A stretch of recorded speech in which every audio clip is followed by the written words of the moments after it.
It is the worst wave of unemployment in memory. Regional unemployment figures just out show the dramatic and painful impact of the pandemic-related shutdowns on workers and families in southwestern PA. KDKA investigator Andy Sheehan joins us now with a look at who's been hit hardest and the hopes for recovery.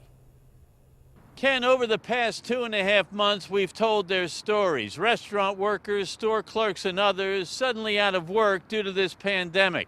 The unemployment numbers show just how devastating this crisis has become. Right now I have no money, I'm unemployed and, no options. It's the worst wave of unemployment in our region since the steel mills shut down in the late 1970s and early 80s. In fact, Pitt researcher Chris Bream says the numbers are far worse. The steel mill jobs went away forever, so we hope these jobs come back.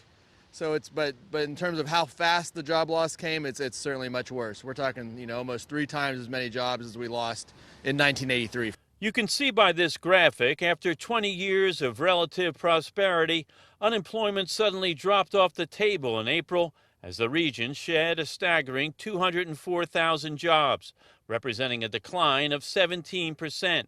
As we've reported, the hardest hit have been leisure and hospitality, as restaurants, hotels, and the travel industries have grinded to an abrupt halt, sidelining thousands of workers who now face an uncertain future, even if restrictions are lifted.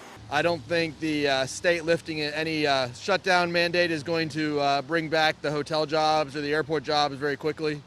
The restaurant jobs are still sort of going to be depressed for a long time. Landlords and utilities work with us, but other than that, we'd all be out with no place to live, no place to make money, no way to feed our families. Independent jewelry maker Derek Thomas has no market for his work right now, but is hopeful this will pass.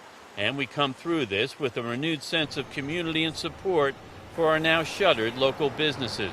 People take it for granted before, but I think that it's once we're back out there with our friends and family and neighbors, it'll be nice. I think a lot of these jobs will come back fairly quickly. We're probably going to wind up being in a recession, but hopefully it's more of a run-of-the-mill recession, and Pittsburgh has been through that before. So I don't think the world isn't ending just yet.